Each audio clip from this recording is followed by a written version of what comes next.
네, 계속해서 하이미니스트리 통합 입문과정 성경은 드라마다 10주차 파트 3를 진행하도록 하겠습니다.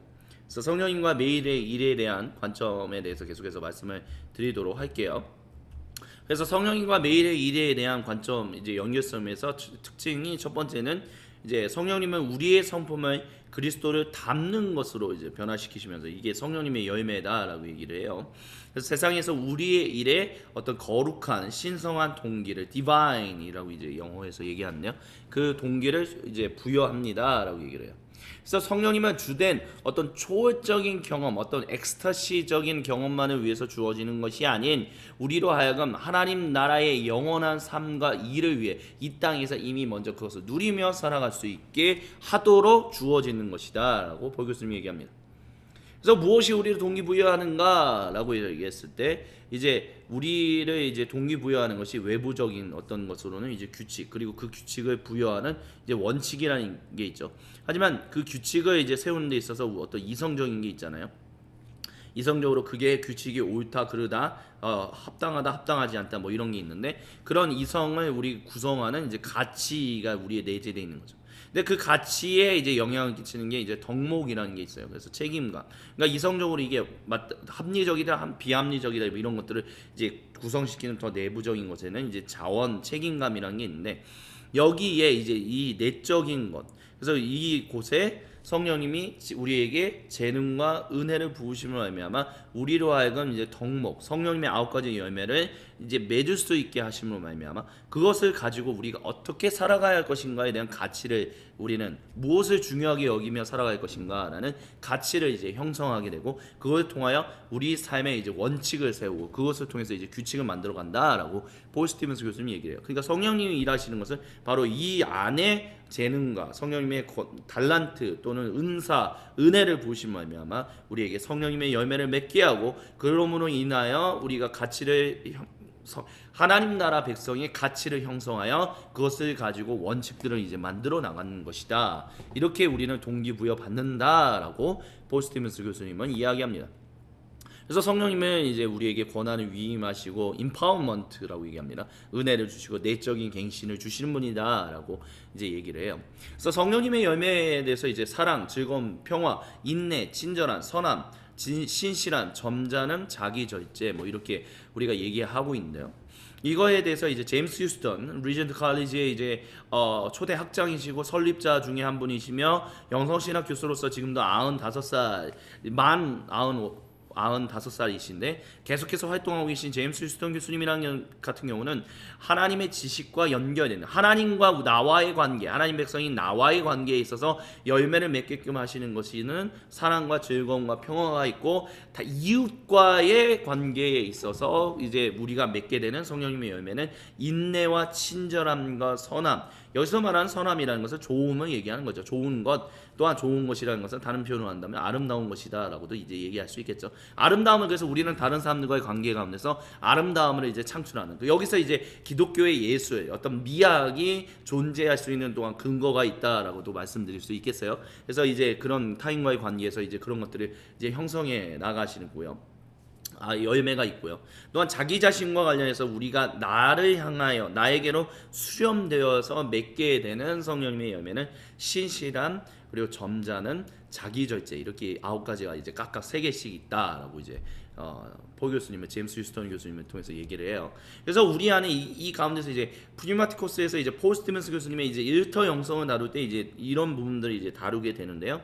우리가 어느 스탠스에 어느 덕목에서 이제 성령님의 열매 가운데 있느냐에 따라서 어떤 것들을 가지게 되느냐가 달라진다라고 얘기해요. 우리가 염려, 그러니까 세상 사람들과 같은 염려를 가지고 있게 되면 결국에는 내가 나부터 먼저 살아야지. 그래서 이기적인 나 자신을 먼저 내세우는 그런 이기적인 야망을 가지고 어떤 탐욕을 부려서 그런 어떤 활동들을 행동들을 이제 인생을 살아가게 된다라고요. 그러면 결국에는 이제 소비 문화, 탐욕, 약탈적인 경쟁이라는 것을 우리는 사회에서 경험할 수밖에 없다라고 이제 포 교수님이 얘기하는데요. 그와 반대로 기독교인들이 믿음 안에 하나님을 향한 신실한 믿음, 신앙 안에 이제 뿌리를 두고 있는 그런 열매를 맺게 된다면 우리는 선한 야망, 우리가 이 땅에서 하는 것은 바로 하나님 그분 또한 세상을 향한 것이기 때문에 하나님의 창조 세계를 향한 것이기 때문에 그 모든 것을 내가 하나님과 함께 더불어 하나님을 섬기고 또한 이웃을 섬기고 하나님을 사랑하고 이웃을 사랑하는 이런 좋은 선한 아름다운 야망을 가지게 된다라는 거예요. 그러면 그것은 결국은 공동선이라고 표현할 수 있는 그런 이득을 우리가 함께 나누는 공유하는 그런 이득. 하지만 나도 충만하게 누리는 그 이득을 추구하게 되는 인생을 살아가게 된다라고 폴 스티븐스 교수님은 이야기합니다. 또한 성령님과 매일의 일의 두 번째 특징은 교회와 세상 안에서의 섬김을 위한, 여기서 중요한 것은 교회만을 위한 것이 아닌, 예배당만을 위한 것이 아닌, 교회 프로젝트만을 위한 것이 아닌 세상 안에서의 우리의 직업과 모든 활동을 위한 섬김을 위한, 근데 그 활동이 바로 섬김 그 자체가 된다라는 것입니다. 그래서 그 섬김을 위한 성령님의 은사, 즉 권한 위임을 우리에게 주시는 특징이 있다라고 폴 스티븐스 교수님은 이야기합니다. 그래서 성령님의 은사는 은혜로운, 이게 바로 카리스마라고 얘기하는 그 단어의 뜻이다라고 얘기해요. 수요, 카리스마, 막 무슨 마초적인 어떤 특징 뭐 이런 것들을 가지고 있는 것이 아니라 정말 은혜로운 어떤 수요가 있는데, 이런 것들이 이제 성경에 표현되어 있는 것이 영생, 결혼과 독신, 복음, 예배할 때 교회 안에서 일하는 것과 뭐 상호적인 섬김, 이런 것들로 이제 다양하게 나타난다라고 얘기를 해요. 그래서 성령님 은사라는 것은 무엇이냐라고 했었을 때 고린도전서 12장 1절에 보면 톤 푸뉴마카톤이라고, 이제 어원적인 의미에서 이런 것들이 있어요. 뭐 톤 푸뉴마카톤이라고 쓰여기도 있고요, 카리스메타라고 쓰여기도 하고 도레아라고 쓰이기도 했는데요. 톤 푸뉴마카톤이라는 것은 성령님의 백성 또는 성령님의 그런 어떤 영적인 은사, 그러니까 성령님의 백성, 그러니까 그 하나님의 백성을 삼으신 것을 특징적으로 보여줬고, 하나님의 백성들이 행하는 어떤 그런 능력들을, 그러니까 삼위 하나님과 더불어서 행하는 능력, 어떤 뭐라고 할까요? 좀 더 포괄적인 의미에서 이제 표현할 때는 톤 푸뉴마티카톤이라는 표현을 썼다라고 이제 얘기할 수 있다라고 포 교수님이 얘기를 해요. 그리고 이제 그것들에 대해서 좀 더 구체적으로 표현할 때 그게 어떤 것이다, 어떤 것이다, 어떤 것이다라는 것을 표현할 때는 이제 카리스마타라는 말을 했고요. 이제 도레아라는 말은 사실 이제 섬김, 봉사라는 뜻을 가지고 있어요. 근데 그 섬김과 봉사할 수 있는 모든 섬김과 봉사도 결국 성령님의 임재하신 권능의 임재하심으로 말미암아 그 일을 하게 되는 것이다라고 얘기하면서, 이 도레야라는 것이 결국에는 집사님들이 보통 이제 그 초대교회에서 이제 집사님들이 섬기고 봉사하는 일들을 했잖아요. 그래서 이제 도레야를 가지고 이제 집사님들이 섬긴다, 이제 이와 같은 인식들이 있었다. 그래서 그때는 이제 도레야라는 말을 썼는데, 결국 성령님의 은사라는 말이 이렇게 다양하게 어떤 세 가지의 어떤 용례로서, 어원적인 용례로서 이제 사용되었는데, 그런 가운데서 결국에는, 그러니까 성령님의 은사는 우리에게 주어지는 것은 결국은 섬기고 봉사하는, 하나님을 사랑하고 이웃을 사랑하는, 창조 세계를 사랑하는 가운데서 행하기 위한 어떤 그런 가운데서 주어지는 것들이다라는 것을 우리는 어원적으로도 살펴볼 수 있다라고 폴 스티븐스 교수님이 이야기해요. 그래서 각 사람은 이렇게 성령님의 은사를 받음으로 인하여 그 일을 행하고, 즉 섬김과 봉사, 왕 같은 제사장의 역할, 또한 어떤 뭐 예언자적인 역할, 뭐 그런 역할을 함으로 인하여 결국에는 그리스도의 형상의 한 부분을 보여주는 일종의 프리즘 역할을 하는 것이다라고 폴 교수님이 얘기를 해요. 그래서 우리는 함께 각자 다르게 받은 카리스마타의 각자 다르게 받은 성령님의 은사를 통하여 도레아의 역할, 즉 섬김과 봉사의 이름을 하는 인하여 하나님 나라의 백성, 성령님의 백성이 톤 푸뉴마카톤의 백성으로서 함께 더불어 그리스도의 순수한 하얀 빛을 다양한 색채로서 보여주는 역할. 하지만 그 빛은 결국 우리가 빛을 쏘는 것이 아니라 그리스도 예수님이란 빛을 투과하여 보여주는 빛이 되는 것이다 라는 것을, 성령님의 은사가 바로 그와 같은 일을 하는 것이다 라는 것을 성경이 이야기하고 있다라고 폴 교수님이 이야기하고 있습니다. 한번 좀 주목해 볼 필요가 있다라고 생각이 들어요. 그래서 세상을 위한, 그 창조 세계를 위한 성령님의 은사는 아놀드 비트링거라는 분은 이런 얘기를 했다라고 해요. 영적인 은사, 즉 성령님의 은사를 경험하면서 우리는 창조 세계 안에 계신 하나님의 완벽하신 일의 회복 안에 포함되어 있다라고 얘기해요. 그래서 어느 활동은 어느 사람의 어떤 성령님의 충만한 가운데서 하는 활동은 창조 활동, 창조 세계의 회복을 돕고 있으며 병든 세상의 치유를 향하여 공헌하고 있을 때 영적인 은사라고 이제 특성 지을 수 있다라고 얘기를 해요. 그래서 성령님의 은사에 대한 부분들에 있어서 이제 임시적인 목록인 다음과 같은 것들이 있다라고 이제 포 교수님이 얘기합니다. 그래서 지혜, 지식, 믿음, 치유의 은사, 기적의 일, 예언, 영분별, 이거는 이제 하나님 나라에서는 이제 그러니까 완벽하게 임하신 예수님의 재림으로 말미암아 완벽하게 임하신 하나님 나라에서는 이제 더 이상 필요하죠. 왜? 완벽하신 지혜, 지식, 그리고 그분 예수님 삼위 하나님과 함께 더불어서 살아갈 것인데 우리에게 무슨 믿음이 필요하고 거기에선 더 이상 죄와 악이 우리를 이제 지배하고 억누르지 않을 것인데 무슨 치유의 은사가 필요하며 무슨 기적이 필요하며 예언이 필요하며 영분별이 필요하겠냐. 그래서 그런 의미에서는 이와 같은 것들은 이제 임시적인 목록으로서의 성령님 은사다라고 이제 얘기할 수 있다라고 보 교수님이 얘기합니다. 또한 뭐 다양한 종류의 방언, 통역, 뭐 사도들, 교사들, 돕는 이들, 관리들, 원조 서비스 뭐 다 임시적인 목록이다라고 얘기해요. 근데 우리의 어떤 일상 세계를 위한 성령님의 은사는 이렇게 일반적으로 그리스도의 몸 안에서 섬기는 것과 연관한다라고 얘기해요. 그래서 어떤 성령님의 은사들은 그렇지만 또한 어떤 성령님의 은사들은 우리의 어떤 일상 세계에서 그리스도의 사역을 진술하는 데 이제 유용하다라고 얘기하고요. 또한 어느 것들은 우리의 일상 세계, 우리의 직장 세계라고 표현해도 돼요. 일 세계에서의 서비스를 위해 우리에게 주어지는 것이다라고 얘기합니다. 이 일 세계라는 말 번역이 좀 어색하게 들리실 수 있을 거예요. 그냥 일상이라고 하든지 아니면 직장이라고 하든지 그러지 이게 뭐냐라고 이제 표현하실 수 이제 생각하실 수도 있는데 밀라슬라보프의 이제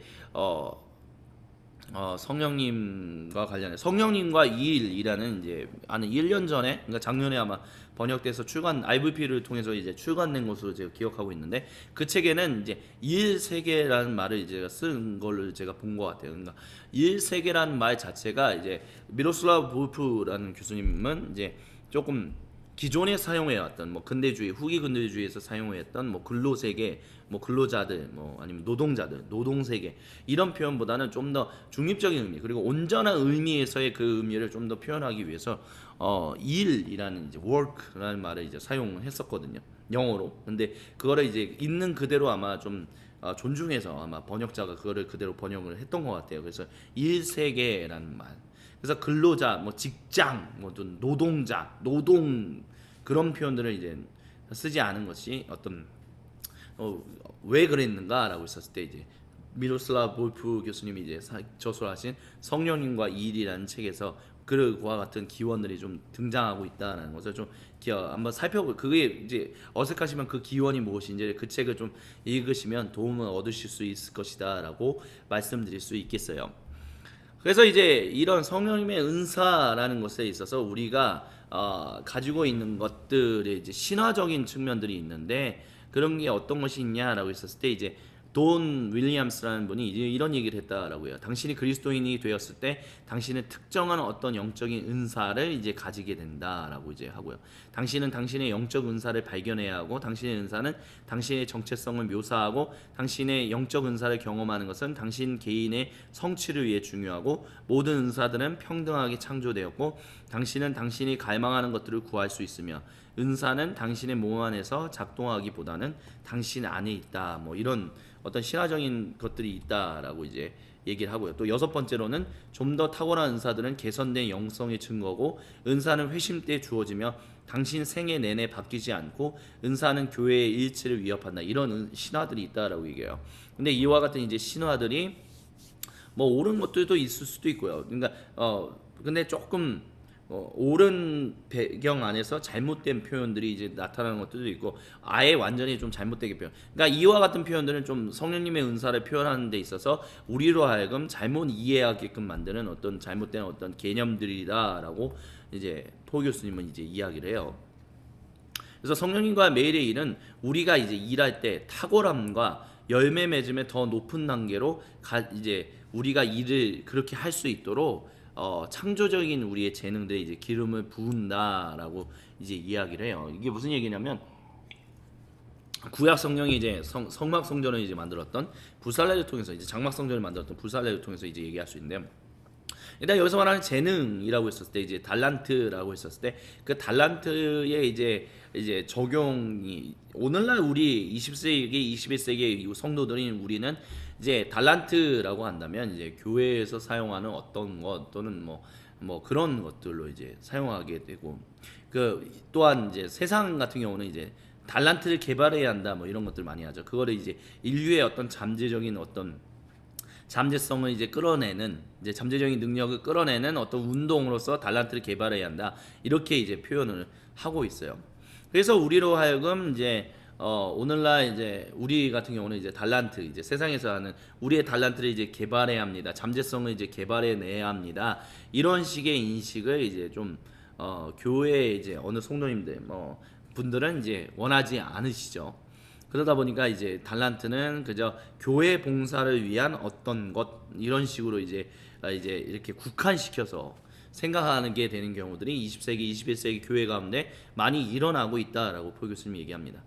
근데 이런 인류의 어떤 잠재성을 이제 개발하는 어떤 운동으로서의 어떤 세상에서 얘기하는 이제 그런 얘기하는 이제 그런 달란트 개발에 대한 것이 사실 그것에 영감을 기름 부었던 것은 사실 칼빈이다라고 얘기를 할 수 있다라고 아마 얘기하고 계신 걸로 알고 있습니다. 왜냐하면 존 칼빈이 이제 어떤 성령님의 어떤 세례 또는 성령님의 은사 이런 것들을 통해서 결국 은사라는 것, 그러니까 재능, 달란트라는 것이 결국 우리 안에 이제 잠재되어 있는 어떤 그런 것들을 이제 개발해내는 그것이 근데 어떻게 무엇을 통해서 성령님이 임재하심으로 말미암아 그것이 개발되는 것이다라고 이제 얘기했기 때문에 그렇습니다. 그러니까 존 칼빈 같은 경우는 우리 안에 있는 어떤 재능, 달란트라는 것과 이제 어떤 성령님의 임재하심이 함께 융화돼서 일어나는 것을 이제 얘기한 분이다라고 얘기할 수 있는데요. 또 이런 것들에 대해서 이제 영감을 불어넣은 분이 이제 에라스무스라고 이제 인문주의, 그러니까 기독교적인 인문주의자였던 이제 에라스무스라고 이제 포 교수님은 얘기를 해요. 또한 그리스 철학자들에게 있어서는 이제 달란트라는 것은 이제 일반적인 어떤 활동, 능력 뭐 이런 것들을 이제 표현하는 것이었다라고 얘기를 하죠. 근데 이제 그리스 철학자를 통해서 이제 기독교적인 의미, 그러니까 그리스 철학자들에게 있어서 이제 달란트라는 것이 어떤 활동, 어떤 능력 뭐 이런 것들을 이제 표현하는 것이지만 그것이 결국에는 일종의 이데아를 향하여 가는, 그러니까 참된 인간됨을 이제 성취하며 만들어내게 하는 능력 이런 것들을 이제 얘기했던 거예요. 그래서 우리 안에 이제 우리가 하는 이제 모든 어떤 재능적인 것, 능력적인 것들이 결국에는 우리 안에 이제 본성에 내재되어 있는 이데아를 향한, 그러니까 참된 인간 실제를 향한 그곳으로 나아가는 어떤 열망, 갈망, 그것을 표현해내는 그리고 그것을 만들어내는 어떤 능력으로서 이제 달란트를 그리스 철학자들이 이제 이야기했는데 기독교 인문주의자라고 보통 우리가 얘기하는 중세 시대의 이제 에라스무스 같은 경우는 이제 그와 같은 것들을 가지고 이제 결국에는 이제 그와 같은 인식들을 성령님과 이제 연결시켜서 이제 얘기를 하는 거죠. 그래서 성령님과 한 삼위 하나님과 함께 더불어서 우리가 하나님을 추구하며 살아가는 인생. 그래서 하나님을 추구하며 살아가는 그 인생 가운데서 이제 나타나고 발현되는 것이 바로 우리 안에 이제 주어진 이제 우리 안 이제 하나님이 우리에게 주신 이제 재능, 달란트 이제 그런 것이다라고 얘기했는데 칼빈은 성령님을 보다 더 강조해서 그것이 우리 안에 있는 달란트를 발휘함으로 말미암아 나타나는 것이 이제 달란트다. 그래서 이런 것들은 개발될 필요가 있다. 뭐 이런 식의 어떤 그 서두를 열었고 그것을 통해서 이제 세상 가운데서는 인류의 잠재성을 이제 개발하는 것이 이제 바로 달란트 뭐 이런 식으로 이제 얘기하는 어떤 일종의 흐름이 있었다라고 포 교수님이 얘기하고 있다라는 것입니다.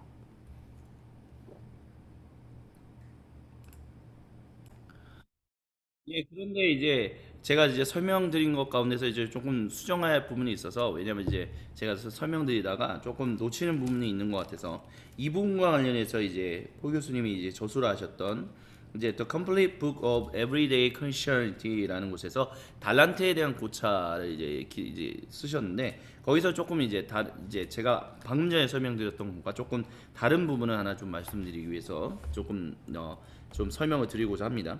그래서 포스트민 교수님이 이곳에서 이제 뭐라고 얘기하냐면 에라스무스와 근데 이제 칼빈과의 어떤 차이점이 이제 있다라고 이제 얘기를 해요.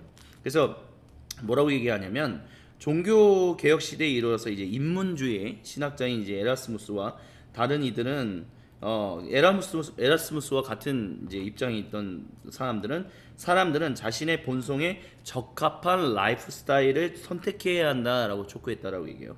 근데 이런 것은 칼빈과는 조금 다른데 에라스무스는 이제 그러니까 자신에게 맞는 어떤 그런 자신 안에 있는 그 자기 자신에게 적합한 것을 개발하고 그것을 따라야 한다라고 했다면 칼빈 같은 경우는 하나님으로부터 받은 부르심을 이제 따라야 한다라고 얘기를 해요. 그래서 에라스무스는 각 개인의 독특한 성품이 가지고 있는 돌이킬 수 없는 어떤 것에 대해서 말했다면 칼빈은 하나님의 명령이 가지고 있는 돌이킬 수 없는 것을 이제 이야기했다라고 합니다.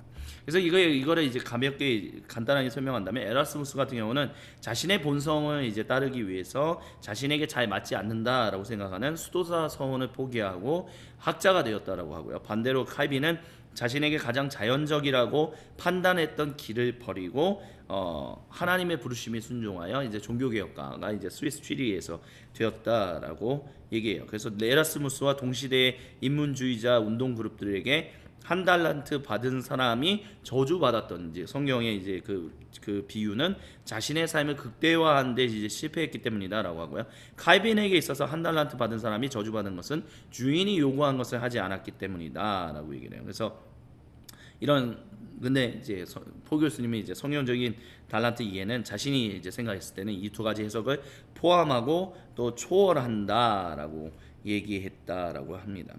그래서 이제 그 뒤에 이제 오늘날 이제 시대에 있어서 달란트에서는 이제 인류의 잠재적인 운동이라는 것은 이제 에라스무스적인 것들을 이제 좀 더 추구한 그런 것이다라고 얘기할 수 있고요. 그렇다고 해서 꼭 뭐라고 볼까요?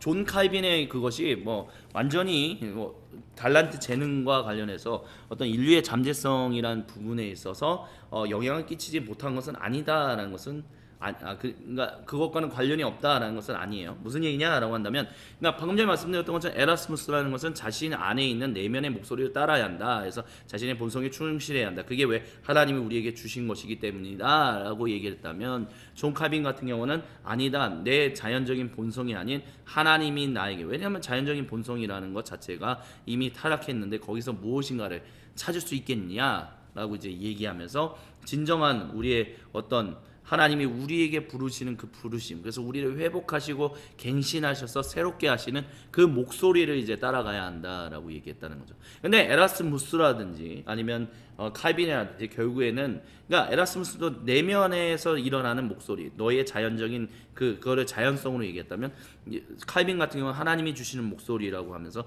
결국에는 우리 내면 안에 부으시는 성령님의 기름 가운데서 하는 그 내면의 목소리를 따르면서 그 달란트 이제 그 인생을 따라가야 한다면서 그것이 달란트가 이제 사용되어야 한다 했는데 결국에는 그것은 궁극적으로 둘 다 인류의 어떤 우리의 자신의 내면에 있는 잠재성을 이제 개발해야 하는 능력을 개발해야 하는 것과 이제 수렴되었다는 거죠. 에라스무스와 이제 칼빈이 좀 대척점이 있었다 할지라도 결국에는 내면의 목소리를 따라야 한다는 것으로 물론 내면의 목소리를 따른다는 거에 있어서 존 칼빈은 너의 내면의 너의 자연적인 죄된 본성의 내면적인 목소리를 따르는 게 아니라 하나님의 목소리를 따라야 한다라고 해서 성령님의 목소리를 따라야 한다라고 얘기를 했죠. 그러니까 그런 의미에서 이제 세상에서 보통 얘기하는 그 자신의 내면의 목소리를 따라야 한다는 것은 이제 에라스무스적인 어떤 영향이 좀 더 많이 이제 뿌리를 이제 내리고 있다라고 할 수 있겠죠.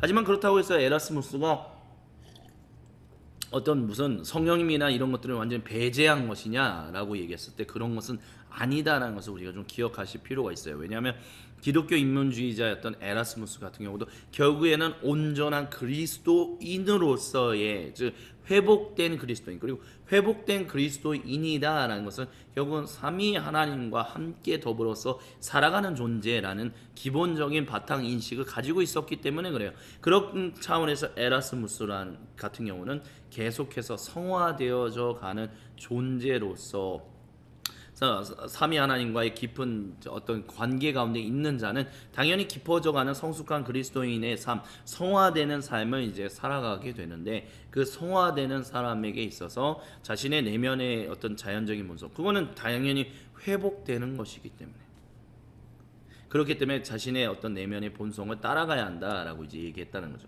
근데 존 칼빈은 이제 전적인 타락을 얘기했기 때문에 우리가 성화되는 것은 글쎄요. 제가 이해하기로는 칼빈은 점진적인 성화보다는 한순간, 그러니까 우리가 하나님 안에 있어야만이 성화하지, 우리가 하나님 안에 있지 않는다면 우리는 절대로 성화된 존재로서 살아갈 수 없다라고 얘기했던 것으로 저는 기억하고 있습니다. 물론 제가 이제 성경 쪽에, 성경 운동 쪽에 있기 때문에 제가 말씀드리고 소개하는 존 칼빈은 제의 제한된 이해 속에서 말씀드리는 거예요. 그렇기 때문에 칼빈을 아시는 분들은 제 이야기가 틀렸다라고도 말씀하실 수 있고요. 그거에 대해서 말씀하신다면 저는 겸허하게 그분들을 계속해서 수정해어 나가야 한다라고 말씀드릴 수 있겠습니다. 하지만 제 이해 가운데서, 지금 현재 제가 가지고 있는 이해 가운데서의 칼빈은 그 어떤 분이냐라고 한다면 바로 오직 하나님 안에 거해야만이,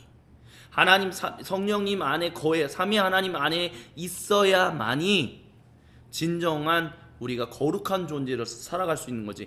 순간순간 상황으로서 내 인생길을 따라 성령님과 함께 동행하면서 살아가면 계속해서 더욱더 성화되는 존재로서 간다라는 인식은 없었던 것으로 저는 이제 알고 있다라는 거죠.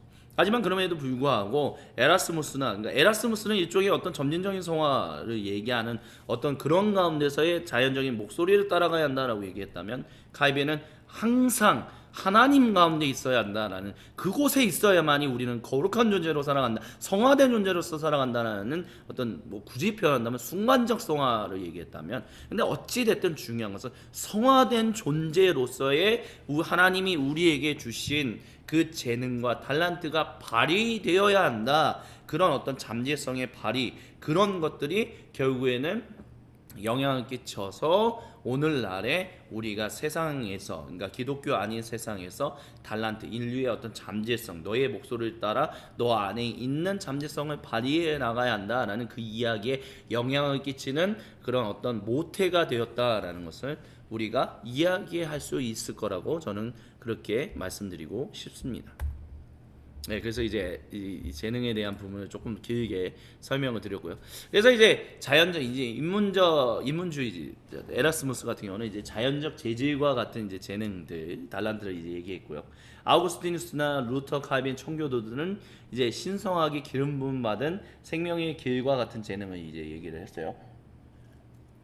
그래서 에라스무스 같은 경우는 자연을 따라 살고 개인적 성취, 성향을 따라라, 기질에 의해서 인도받는 세속적인 당신에게 맞는 것을 개발하라 라고 했다면, 소명을 따라 살아라, 거룩한 호출이 있고 성향에 맞서라, 하나님의 공동체에 의해 인도받는 거룩한 신성한 하나님을 기쁘시게 하는 것을 개발하라, 뭐 이런 것들이 있다라는 거죠. 근데 이제 보 교수님은 같은 경우는 이제 성령님과 이제 우리에게 부으시는 은사와 우리에게 이제 원래 주어져 있는 재능, 달란트가 포개지는 경우들이 있다라는 것을 좀 기억할 필요가 있다라고 얘기를 해요. 그래서 하나님이 원래 우리 자연적으로 이미 창조하셨을 때부터 우리의 기질과 내면적인 것과 이 모든 것 가운데, 뭐 성향이다라고도 이제 얘기할 수 있겠죠. 거기에 이미 하나님이 우리에게 주신 이미 주신 능력이 있어요. 그게 바로 이제 재능인 거죠. 그냥 일반적으로 연구한 거죠. 근데 그것과 다르게 이제 성령님이 일반적으로 일시적이거나 어떤 상황을 위해서 주시는, 권한을 주시는 이제 은사라는 것이 있습니다.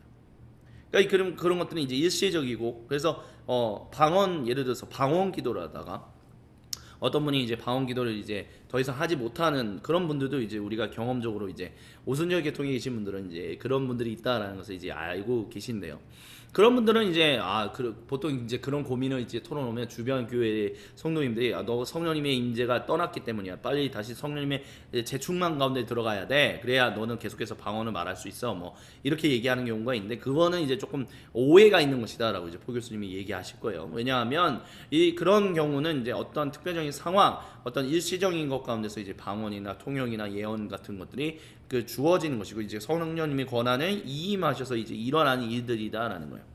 그리고 그 일시적이거나 그런 상황적인 것들이 이제 떠나면 이제 성령님이 그 은사를 이제 사용하지 않아도 되니까 이제 가져가시는 경우가 있다는 거죠. 그렇다고 해서 성령님이 우리와 그 사람과 함께 하시지 않는 것은 아니다라는 거죠. 함께 하신다는 거예요. 근데 어떤 상황을 위해서 하나님을 사랑하고 이웃을 사랑하고 창조 세계를 사랑하는 것을 위해서 때로는 성령님의 은사를 그렇게 부으시고 그 상황이 끝나면 이제 또한 이제 불필요하니까 가져가시는 경우들도 있다라는 것입니다. 근데 성령님의 기름 부음의 그 은사가 우리에게 내재되어 있는 그 내면의 성향에 기름 부어져서 나타나게 돼서 발휘되는 경우가 있어요. 그러면 그것은 어떤 일반적이거나 상황적인 것들이 떠나더라도 기름 부음 받은 재능이기 때문에 그것은 계속해서 나타나는 거죠. 무슨 얘기냐라고 한다면 하나님이 우리에게 주신 능력이 계속해서 우리의 성향, 내면, 기질 뭐 이런 모든 것들인데 그게 이제 달란트인데 그 달란트에 하나님이 어떤 특정한 상황에서 기름을 부으셔서 더 특별하게 이제 얘기하는 경우들이 있을 수 있다는 거죠. 예를 들면 사도 베드로 같은 경우를 우리가 보통 얘기할 때 이제 기질을 이제 분석하시는 분들은 보통 사도 베드로는 이제 어떤 불같은 성정을 가지고 있었던 분이다. 불같은 기질을 가지고 이제 급한 기질을 가지고 있었던 열정적인 기질을 가지고 있었던 분이다라고 보통 얘기를 합니다. 그게 이제 하나님이 주신 그 사도 베드로에게 주신 능력, 즉 재능인 거죠. 그 기질조차도 재능인 거예요. 근데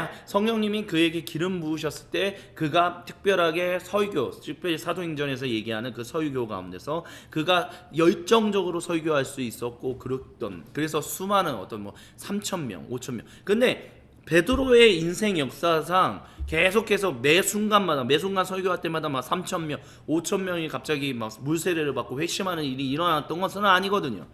사도 베드로도 감옥에 갇힌 경우도 있었고요. 그러니까 기름 부음 받은 재능, 그래서 특별히 그의 불같은 어떤 재능, 그 기질에 성령님이 그때 임재하심으로 말미암아 그 기질이 폭발적으로 증가하여 하나님의 복음을 증거했을 때 3,000명 또는 5,000명이 감동되어 하나님의 물세를 받고 회심하는 경우들이 일어났던 경우들이 있었다는 거죠. 하지만 그 특정한 상황에서 그거와 같은 기름 부음 받은 재능이 끝났다고 해서 그의 재능이 불같은 기질, 그 달란트가 사라졌던 것은 아니었던 것이고, 그렇다면 우리가 얘기할 수 있다는 것은 무엇이냐면 그렇게 때로는 그래서 계속해서 남아있는 것처럼 성령의 은사 가운데서 주어진 것 같은데 계속해서 남아있는 것 같이 느껴지게 되는 그런 성령님의 은사라는 것은 성령님의 기름 부으심이 바로 우리의 달란트 가운데 기름 부어졌기 때문에 그런 것이고, 또한 어떤 것들은 성령님의 어떤 기름 부으심의 어떤 은사는 특정한 상황에서 주어지는데 그 상황이 끝나면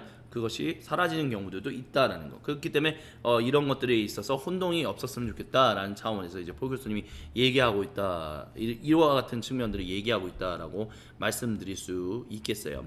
그렇기 때문에 에라스무스적인 어떤 뭐 기질 뭐 이런 것들에 대해서 기질에 의해서 인도받는다 뭐 이런 것들이 무조건 잘못된 것은 아니다라고 이제 얘기할 수 있는 것은 왜 그러냐면 기질에 의해서 인도받는 것은 하나님이 우리에게 주신 이미 선천적으로 주신 달란트이기 때문에 그렇게 얘기할 수 있다는 거죠. 그래서 당신에게 맞는 것을 개발한다라는 것 자체가 무조건 틀린 말은 아니다라는 거. 하지만 그럼에도 불구하고 또한 우리가 타락한 존재로서 살아가는 것도 맞는 거기 때문에 하나님의 공동체에 의해서 인도받고 하나님의 부르심을 따라 살아가는 것도 분명하다. 그래서 하나님의 부르심을 따라 하나님이 우리에게 주신 기질, 재능 이 모든 것들을 개발하는 일들, 그런 것들이 이것을 통합하는 것이 매우 중요하다라고 이제 포 교수님이 얘기하고 있다라는 것을 좀 기억하실 수 있었으면 좋겠어요.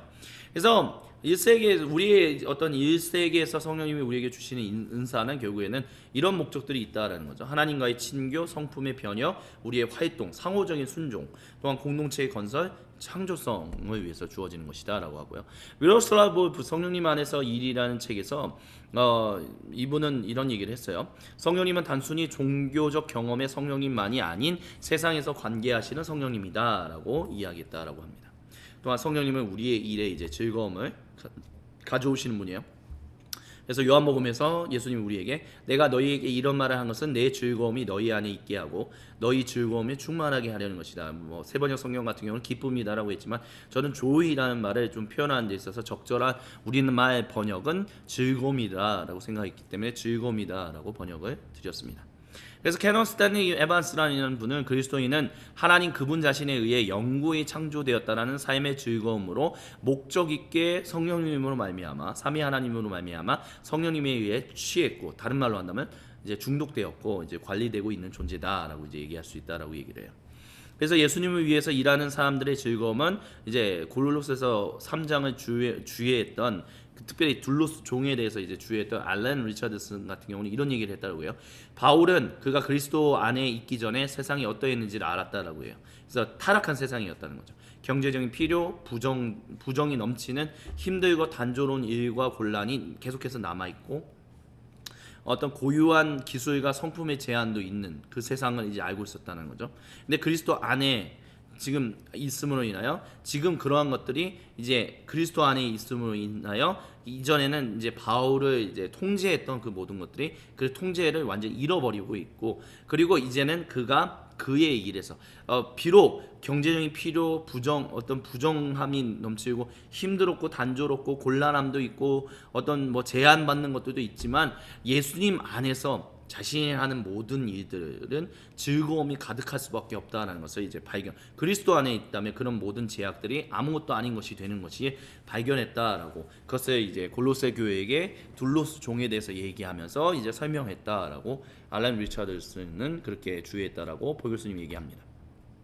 그래서 성령님은 우리를 이제 소명적인 분별로 이제 결정 내리는 계획하고 수행하는 것들로 이끄신다라고 이제 얘기하면서 바울은 성령님에 의해 그 자신이 어떤 것을 하는데 죄안될 것을 알았으며 다른 것들을 하는 것이 성령님에 의해서 제약을 받는 것을 이제 아는 것을 이제 또 알았다라고 얘기해요. 그래서 이제 이런 것들을 통해서 이제 설명드렸던 게 이제 성령님과 일세계라는 측면에서 이제 말하는 것은 결국 성령님이 우리에게 임재하심으로 말미암아 우리에게 우리가 있는 곳에서 일하면서 살아가는 데 있어서 우리가 살아가는 데 있어서 하나님의 그 거룩하신 일들을 하는데 여러 가지의 다양한 것들을 이제 주셨다라고 얘기할 수 있다라고 이제 폴 교수님은 이제 이와 같은 바탕을 가지고 이런 것들을 이제 얘기하고 있다라고 말씀드릴 수 있겠어요. 그러니까 성령님 안에서 우리가 살아가는 일은 이렇게 다양한 측면을 가지고 있다라는 것을 좀 소개해드리고 싶어서 폴 스티븐스 교수님이 사용하시는 이제 일의 신학이라는 과목에서 사용하시는 이제 그 PPT를 잠깐 첨부해서 보충 설명해드렸다라는 것을 말씀드리겠습니다. 예. 여기까지 이제 파트 3를 진행하도록 하고요. 계속해서 파트 4에서 다음 내용들을 계속해서 살펴보도록 하겠습니다. 지금까지 시청해주신 모든 분들께 감사를 드립니다. 계속해서 파트 4에서 뵙도록 하겠습니다.